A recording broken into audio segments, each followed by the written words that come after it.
Halo Sobat Matematika, di video kali ini kita akan belajar tentang relasi dan fungsi. Yang baru bergabung jangan lupa subscribe dulu ya. Relasi adalah hubungan antara anggota dua himpunan. Nah, pada gambar ini kita lihat ada himpunan A dan juga himpunan B. Dalam suatu relasi, kita perlu mengetahui 3 istilah penting ini. Yang pertama, domain. Domain adalah himpunan asal atau input dari sebuah fungsi atau relasi. Berdasarkan gambar ini, daerah A disebut daerah domain. Kedua, kodomain. Kodomain adalah himpunan kawan dekat atau output yang mungkin dari sebuah fungsi. Nah, berdasarkan gambar ini, daerah kodomain adalah himpunan B. Selanjutnya, range.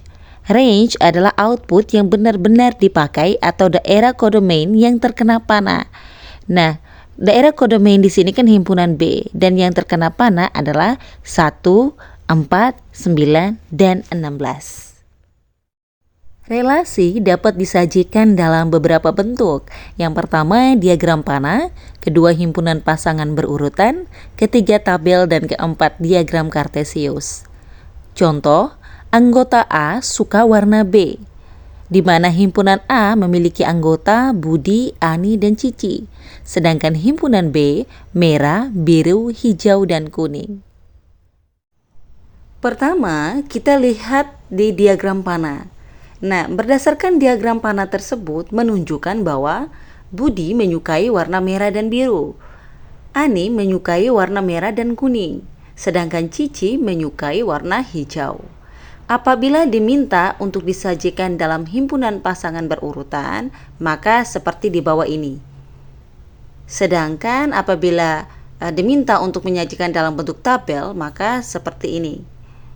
Dan apabila disajikan dalam bentuk diagram kartesius, maka buat seperti ini. Jika suatu relasi menghubungkan setiap anggota himpunan A ke tepat satu anggota di himpunan B, maka relasi tersebut disebut fungsi atau pemetaan. Syarat sebuah relasi dikatakan fungsi. Yang pertama, setiap anggota domain A harus mempunyai tepat satu pasangan di kodomain atau B. Kedua, satu anggota kodomain boleh dipasangkan dengan lebih dari satu domain. Berikut contoh fungsi dan bukan fungsi. Pada gambar pertama termasuk fungsi karena anggota himpunan A atau domain memiliki tepat satu pasangan di daerah himpunan B atau kodomain. Selanjutnya gambar kedua merupakan fungsi karena memenuhi syarat yang kedua tadi ya. Yang ketiga ini bukan fungsi karena salah satu anggota himpunan A atau domain memiliki pasangan dua anggota di himpunan kodomain atau himpunan B. Begitupun dengan yang keempat. Yang keempat ini bukan fungsi karena salah satu anggota himpunan A memiliki pasangan dua anggota himpunan B.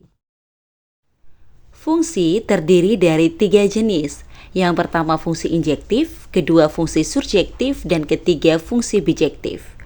Sekarang kita akan mempelajari terlebih dahulu mengenai fungsi injektif atau fungsi satu-satu. Suatu fungsi yang memetakan himpunan A ke himpunan B dikatakan fungsi injektif jika setiap anggota himpunan A memiliki pasangan yang berbeda pada himpunan B. Perhatikan diagram panah berikut. Pada gambar pertama itu merupakan fungsi injektif karena setiap anggota himpunan A memiliki pasangan yang berbeda pada himpunan B. Sedangkan pada gambar kedua bukan fungsi injektif karena terdapat dua anggota himpunan A yang memiliki pasangan yang sama pada himpunan B. Berikutnya fungsi surjektif atau fungsi onto. Suatu fungsi yang memetakan himpunan A ke himpunan B dikatakan fungsi surjektif jika setiap anggota himpunan B memiliki pasangan pada himpunan A. Nah, perhatikan diagram panah berikut. Pada gambar yang pertama disebut fungsi surjektif karena semua anggota himpunan B memiliki pasangan. Sedangkan yang gambar kedua bukan fungsi surjektif karena ada satu anggota himpunan B yang tidak memiliki pasangan. Terakhir, fungsi bijektif atau fungsi berkorespondensi satu-satu. Suatu fungsi dikatakan fungsi bijektif jika fungsi tersebut merupakan fungsi injektif sekaligus fungsi surjektif. Nah, perhatikan diagram panah berikut. Pada gambar yang pertama disebut fungsi bijektif. Mengapa? Karena setiap anggota himpunan A memiliki pasangan yang berbeda pada himpunan B. Dan semua anggota himpunan B memiliki pasangan. Gambar kedua bukan fungsi bijektif karena ada anggota himpunan A yang memiliki pasangan yang sama pada himpunan B. Dan gambar ketiga juga bukan merupakan fungsi bijektif karena ada anggota himpunan B yang tidak memiliki pasangan.